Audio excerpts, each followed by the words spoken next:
নমস্কার, অপর্ণা টেস্টি ওয়ার্ল্ডের সকল দর্শক বন্ধুদের অনেক অনেক স্বাগত। বন্ধুরা, আজ তোমাদের সঙ্গে শেয়ার করব দুর্দান্ত নিরামিষের বাঁধাকপির রেসিপি। নিরামিষের দিনে কি রান্না করব কি রান্না করব না, এটা হয়তো অনেকে চিন্তা করি, কিন্তু হাতের কাছে যদি বাঁধাকপি থাকে দুর্দান্ত স্বাদের কিন্তু বাঁধাকপি নিরামিষ রান্না করা যায়, খেতেও কিন্তু বেশ ভালো লাগে। রুটি, পরোটা, ভাত, তরকারি যে কোনো কিছুর সঙ্গে কিন্তু এই রেসিপিটি চলবে। তো চলো তাহলে কিভাবে আজকে আমি এই বাঁধাকপির নিরামিষ রেসিপি শেয়ার করব সেটাই তোমাদের সঙ্গে শেয়ার করব। আর এই বাঁধাকপি কিন্তু প্রায় শেষের মুহূর্তে, তাই বাঁধাকপি শেষ হয়ে যাওয়ার আগে অবশ্যই আমার মতো করে ভিডিওটা দেখার পর যদি ভালো লাগে তোমরাও বাড়িতে কিন্তু আমার মতো করে এইভাবে বাঁধাকপি রেসিপি বানাতে পারো। তো তার আগে বাঁধাকপির রেসিপিটি কিভাবে বানাই চলো সঙ্গে থাকো আর দেখতে থাকো, ভিডিওটাকেও স্কিপ করো না, তাহলে তোমরা বুঝতে পারবে না যে আমি কিভাবে রান্না করব। বাড়িতে তোমরা হয়তো অনেকভাবে রান্না করেছো, কিন্তু আমি কিভাবে রান্না করব সেটাই তোমরা দেখতে থাকো। আর কি বলো তো, অনেক সময় একঘেয়েমি রান্না খেতে খেতে ভালো লাগে না, একটু ইউনিক ধরনের রেসিপি হলে একই জিনিসই রান্না একটু ওলট পালট করে করলে কিন্তু খেতে বেশ ভালো লাগে। তো আমি একটা বাঁধাকপি নিয়েছি, বাঁধাকপির হাফটা এই সাইডে এই যে আমি কেটে নিচ্ছি চাকু দিয়ে। তোমরা যেভাবে পারো সেইভাবে কেটে নিও, বাঁধাকপিগুলোকে পাতলা পাতলা করে কেটে নেব। বাঁধাকপি তো এমনিতে খুব সহজেই সফট হয়ে যায়, খুব একটা অসুবিধা হয় না, তবুও দেখতে যাতে ভালো লাগে তাই একটু ছোট ছোট করে ঝিরিঝিরি করে কেটে নিলাম। তো দেখো, দেখেই বুঝতে পারছো আমি চাকু দিয়ে এইভাবে কেটে নিলাম। তো অনেকে বটি দিয়ে অনেকে অনেকভাবে কাটে, তোমরা যেভাবে পারো সেভাবে কাটতে পারো। তো আমি এই যে সম্পূর্ণ বাঁধাকপিগুলো কেটে নিয়েছি, দেখো কেটে নিয়ে একটা পাত্রে আমি এই যে তুলে দিলাম। এবার আমি এই বাঁধাকপির মধ্যে যেগুলো ব্যবহার করব সেইগুলো একটু ছাড়িয়ে নিয়ে নিলাম কিছুটা সবুজ মটর। এই মটরগুলোকে আমি এইভাবে ছাড়িয়ে নেব। আর এই যে নিয়েছি একটা কাঁচা টমেটো, আর 2 ইঞ্চির মতো নিয়েছি আমি নারকেল, শুকনো নারকেল বলতে পারো, আর হচ্ছে এক টুকরো 1 ইঞ্চির মতো আদা। তো এই সব কিছু আমি পরিষ্কার করে নিয়ে এসেছি।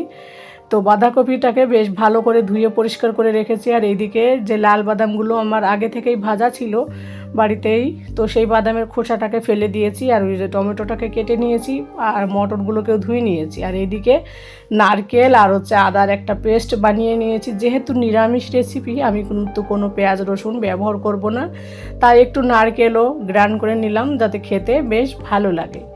তো আর একটা প্যান কড়াই বসিয়ে দিয়েছি গ্যাসে। তারপর সেই প্যান কড়াইতে কোনো তেল ছাড়াই কিন্তু আমি বাঁধাকপিগুলো যে ধুয়ে রেখেছিলাম সেই বাঁধাকপিগুলো কিন্তু এখানটায় দিয়ে দিলাম। দিয়ে একটু ভাপিয়ে নেব। আমি কিন্তু কোনো জল ব্যবহার করব না, জাস্ট একটু লবণ দিয়ে গ্যাসটাকে 2 মিনিটের মতো জাস্ট হাই ফ্লেমে রেখে দেব, যাতে এই বাঁধাকপি থেকে এক্সট্রা জল থাকলে সেটা বেরিয়ে যাবে। তবে হ্যাঁ, 2 মিনিট পর আমি কিন্তু ঢাকা চাপা দিয়ে রেখে দিলাম এইভাবে। আর কি বলো তো, বাঁধাকপি যদি একটুখানি সিদ্ধ করে রান্না করা হয় তাহলে কিন্তু সময়টা কম লাগে আর খেতেও ভালো লাগে। আমি কোনো জল দিইনি, কারণ এখান থেকে যে জলটা বেরোবে সেই যে জলটাকে পুরো আমি শুকিয়ে নেব, তাহলে বাঁধাকপির যে গুণাগুণটা সেটাও নষ্ট হবে না, আর খেতেও বাঁধাকপি ভালো লাগবে। আর এইদিকে দেখো 5 মিনিট পর এবার আমি আবার এই যে একটু উল্টো পাল্টে দিলাম, দিয়ে আবার ঢাকা চাপা দিলাম। গ্যাসের ফ্লেমকে আমি লো টু মিডিয়ামে রেখে দিয়েছি। এই পর্যায়ে আবার 5 মিনিট পর এসেই দেখলাম পুরো, এবার মনে হচ্ছে দেখেই বাঁধাকপিটা কিন্তু আমার সিদ্ধ হয়ে গেছে। নিচে যে জলটা ছিল সেই জলটা পুরো শুকিয়ে গেছে, তার জন্য দেখো লাল লাল হয়ে যাচ্ছে নিচে দিয়ে, ওই জন্য বাঁধাকপিটাকে আমি নামিয়ে নিলাম। তারপর গ্যাসে আর একটা কড়াই বসিয়ে দিলাম, দিয়ে দিলাম পরিমাণ মতো সর্ষের তেল। সর্ষের তেলটা গরম হলে এর মধ্যে দিয়ে দিলাম একটা তেজপাতা মাঝখানে কেটে, আর দিলাম 2টো শুকনো লঙ্কা, আর দিলাম হাফ চামচের মতো 5 ফোড়ন। এই রেসিপিতে অবশ্যই তোমরা কিন্তু 5 ফোড়ন দেবে। 5 ফোড়ন দিলে এর গন্ধে কিন্তু বাঁধাকপির নিরামিষ রেসিপিটি দুর্দান্ত লাগবে, খেতে স্বাদ একেবারে মুখে লেগে থাকবে। আর বন্ধুরা, নিরামিষ মানেই কিন্তু 5 ফোড়ন, আমার কাছে তো তাই মনে হয়। তো যাই হোক, এই 5 ফোড়নটা কিন্তু একটু ফ্রাই করতে 2 মিনিটের মতো লাগে, কারণ ওর মধ্যে যে মেথি মৌরি থাকে সেইগুলো একটু ফ্রাই করতে নর্মাল জিরার থেকে একটু টাইম নেয়। তো 5 ফোড়নটা ফ্রাই হয়ে যাওয়ার পর ওর মধ্যে দিয়ে দিলাম আমি এই যে মটরগুলো ধুয়ে রেখেছিলাম সেই মটরগুলো দিয়ে দিলাম। দিয়ে মটরগুলোকে বেশ তেলে ডুবো তেলে এইভাবে একটু ভেজে নিলাম, যাতে মটরগুলো খেতে বেশ ভালো লাগে। আর আমি তেল একবারেই দিয়েছি, এরপরে আর কোনো তেল ব্যবহার করব না। তো তেলটাকে ছাড়িয়ে মটরগুলোকে যতটা পারবো ততটা তুলে রাখবো, বাকিটা আমার তেলের মধ্যেই থাকবে, কোনো অসুবিধা হবে না। তো দেখো এভাবে ছেঁকে ছেঁকে আমি মটরগুলো তুলে নিলাম। এবার এই যে কিছুটা মটর থেকে গেল, এগুলো থাকুক, কোনো অসুবিধে নেই, ওইটা পরে দেবো আমি, ওই কারণে। তারপর দিয়ে দিলাম কেটে রাখা আধা পাকা যে টমেটোটা ছিল, কাঁচা টমেটো, সেই টমেটোটা দিলাম। আর এই রেসিপিতে অবশ্যই বন্ধুরা টমেটো দিতে ভুলবে না, কাঁচা টমেটো দিলে বেশি ভালো হয়, কারণ হালকা টক থাকে, একটা মুখরোচক লাগে বাঁধাকপি খেতে। তো টমেটোটা দেওয়ার পর 2 মিনিট পর এবার আমি এর মধ্যে দিয়ে দেব ওই যে সামান্য পরিমাণ লবণ দিলে টমেটোটা সফট হবে। আর বাঁধাকপিতে যেহেতু আগে থেকে আমি লবণ দিয়েছি, তাই এখানে বেশি লবণ দিলাম না। তারপর দিয়ে দিলাম নারকেল আর হচ্ছে আদার যে একটা পেস্ট বানিয়েছি, সেই পেস্টটা। নারকেলটা কিন্তু আমার ঘরে ফ্রিজেই ছিল, শুকনো নারকেল। তোমাদের কাছে না থাকলে নারকেলের বদলে তোমরা কাজু বাদাম দিতে পারো। তো আমি এখানে নারকেলই দিলাম, যাতে একটু খেতে একটু অন্যরকম লাগে। তো বন্ধুরা এবার নারকেল আর আদার পেস্টটা দিয়ে আর একটুখানি ওই মশলার বাটিটা ধুয়ে জল দিলাম, দিয়ে নাড়াচাড়া করে তেলটা যতক্ষণ না ছাড়বে ততক্ষণ আমি এভাবে ফ্রাই করব। এবার আমি এর মধ্যে দিয়ে দিলাম একটু ড্রাই মশলা, যেটা হচ্ছে পরিমাণ মতো হলুদের গুঁড়ো, আর দিয়ে দিলাম 1 চামচের মতো জিরের গুঁড়ো। আর কোনো মশলা কিন্তু এই মুহূর্তে ব্যবহার করব না। তো এই মশলাটাকে একটু ভালো করে আমি কষিয়ে নেব। কালারটা কিন্তু খুব সুন্দর এসেছে, আর আমি কিন্তু কোনো কাশ্মীরি লঙ্কার গুঁড়ো এসব কোনো কিছু ব্যবহার করব না।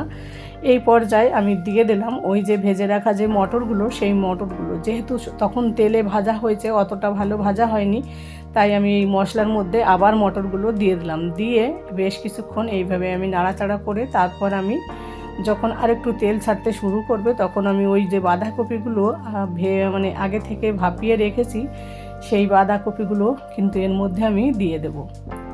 তো বন্ধুরা তোমাদের সঙ্গে কথা বলতে বলতে দেখেই বুঝতে পারছো অনেকটা তেল ছাড়তে শুরু করেছে। এই পর্যায়ে আমি এর মধ্যে দিয়ে দেবো কিছুটা পরিমাণ ধনের পাতা। আবার কিছুটা পরিমাণ ধনেপাতা আমি রেখে দেবো, সেটা পরে আমি ইউজ করব। তো এই ধনেপাতা আর এই মশলার সঙ্গে একটা বেশ ভালো একটা গন্ধ বেরিয়েছে ধনেপাতাটা দেওয়ার সাথে সাথেই। তো ওই কারণে একটু অন্যরকমভাবে আমি আজকে রান্নাটা করছি। তো ধনেপাতাটা দেওয়ার পর 2 মিনিট পর আমি এবার দিয়ে দিলাম যে বাঁধাকপির যে ভাপিয়ে রেখেছি, সেটা দিয়ে বাঁধাকপির সঙ্গে এবার আমি এই মশলাটাকে বেশ ভালোভাবে মিশিয়ে নেব। তো দেখো ভালোভাবে মিশিয়ে নিচ্ছে। গ্যাসটাকে আমি কিন্তু লো ফ্লেমে রেখে দিয়েছি, কারণ মশলাটা নিচে থেকে অনেকটা লেগেও যাচ্ছিল। আর খুব সুন্দর একটা গন্ধ বেরিয়েছে। এরকম গন্ধে না স্বাদ মুখে লেগে থাকে। এইভাবে বাঁধাকপি রান্না করলে না বন্ধুরা, রুটি, তরকারি, ভাত সব কিছুর সঙ্গে জাস্ট খেতেও কিন্তু অসাধারণ হয়। নিরামিষের দিনে কেউ যদি বাড়িতে আসে, তাকেও কিন্তু তোমরা এইভাবে বাঁধাকপি নিরামিষ রান্না করে খাওয়াতে পারো, খেতে অসাধারণ হয়। তো দেখো 5 মিনিট পর দেখো অনেকটা বাঁধাকপি কিন্তু কমে এসছে, আর মশলাটা থেকে বেশ সুন্দর একটা গন্ধ বেরিয়েছে অলরেডি, আর দেখতেও খুব সুন্দর হয়েছে। আমার রান্নাটা প্রায় অনেকটা কমপ্লিট হয়ে এসছে। এই পর্যায়ে আমি এবার এর মধ্যে দিয়ে দেব আগে থেকে যে বাদামটাকে যে আমি রেখেছিলাম, লাল বাদামটাকে, সেই বাদামটাকে একটুখানি আমন্ড দিস্তাতে পাউডার করে নিয়েছি। তার আগে দিয়ে দিলাম আমি যে পরিমাণ মতো আর কি টেস্ট অনুযায়ী যার আর কি 2টো কাঁচা লঙ্কা দিয়ে ওই যে বাদামটা আমি রেখেছি, ওই বাদামটাকে আমি একটুখানি আধো আধো করে মানে থেতিয়ে নিয়েছি। তোমরা চাইলে পাউডার করতে পারো, তবে আধো আধো করে নিলে, গোটা দিলেও কোনো অসুবিধা হয় না। আর ওই বাদাম দিলে কিন্তু এই বাঁধাকপির স্বাদ আরও দ্বিগুণ বেড়ে যাবে। তাই আমি ওই বাদামগুলোকে আলাদা একটা আমন্ড দিস্তে করে একটু পাউডার করে নিয়েছি, আধা আধা করে। সেইগুলোকে আমি এই যে দেখো ছড়িয়ে দিলাম। এইটা দেওয়ার পরে বন্ধু অসাধারণ হয়। অবশ্যই তোমরা এইভাবে বাঁধাকপি রান্না করবে, দেখবে খেতে দুর্দান্ত লাগে। তো বাদামের এই পাউডারটা দেওয়ার পর আমি আরও কিছুটা ধনেপাতা দিয়ে দিলাম। আর এই শীতের এই টাইমে তো ধনেপাতা অ্যাভেলেবেল থাকে, তাই একটু বেশি আমি ব্যবহার করলাম, যাতে খেতে বেশ ভালো লাগে। তো বাঁধাকপি মধ্যে ধনেপাতা আর ওই বাদামের পাউডারটা দিয়ে এবার ভালো করে আমি এগুলোকে একটু মিশিয়ে নেব। দেখতে রান্নাটা পুরো কমপ্লিটই, তো জাস্ট একটুখানি বেশি সময় রাখবো না আমি। আর দেখতে এত সুন্দর হয়েছে, কালারটাও খুব সুন্দর এসেছে, আর খেতেও কিন্তু অসাধারণ হয়েছিল। তো বন্ধুরা আলাদা একটা পাত্রে তোমাদের আমি কিন্তু সার্ভ করে দেখাচ্ছি, দাঁড়াও। তার আগে একটু নাড়াচাড়া দিয়ে নিচে যেগুলো লেগে গেছে সেগুলো একটুখানি তুলে নিই, কারণ অনেক সময় হয়ে গেছে। আর জলটাকে কিন্তু বাঁধাকপি থেকে কোনো জলও নেই, একদম ড্রাই ড্রাই করে আজকের এই বাঁধাকপিটা রান্না করছি। তো তোমরা চাইলে এর মধ্যে ঝোল দিয়েও রান্না করতে পারো, তবে হ্যাঁ, এই রকম ড্রাই ড্রাই বাঁধাকপি খেতে কিন্তু অসাধারণ হয় বন্ধুরা। আর এ পর্যায়ে এসেছো যারা, লাইক করতে ভুলে গেছো তারা একটা লাইক করে দিও এবং একটা কমেন্ট করে দিও। কমেন্টের পাশে হাইপ চিহ্ন থাকলে হাইপটা করে দিও। তোমাদের একটা লাইক, একটা কমেন্ট, একটা হাইপ আমাকে কিন্তু রেসিপিটি অনেক দূরে নিয়ে যেতে সাহায্য করবে। আর এইদিকে দেখো রান্না কমপ্লিট, গ্যাস অফ করে দিয়ে একটা আলাদা পাত্র নিয়ে তোমাদেরকে আমি সার্ভ করে দেখাচ্ছি। কত সুন্দর হয়েছে দেখে একদম প্রাণটা জুড়িয়ে গেল, এত সুন্দর হয়েছিল দেখতে, যতটা লোভনীয় খেতেও অসাধারণ। তো বন্ধুরা, আজকের রেসিপিটি কেমন লাগলো অবশ্যই তোমরা কিন্তু জানিও আমাকে। বাড়িতে যদি পারো একবার আমার মতো করে নিরামিষ বাঁধাকপির এই রেসিপিটি একবার হলেও তোমরা বাড়িতে ট্রাই করতে পারো। সকাল দুপুর রাতে যে কোনো সময় কিন্তু রেসিপিটি খাওয়া যায়। খেতে অসাধারণ হয়েছিল একদম, একবার খেলে মুখে স্বাদ লেগে থাকবে। তো বন্ধুরা, রেসিপিটি ভালো লাগলে অবশ্যই জানিও। সকলে ভালো থাকো, সুস্থ থাকো, পরবর্তী রেসিপিতে দেখা হবে। টাটা।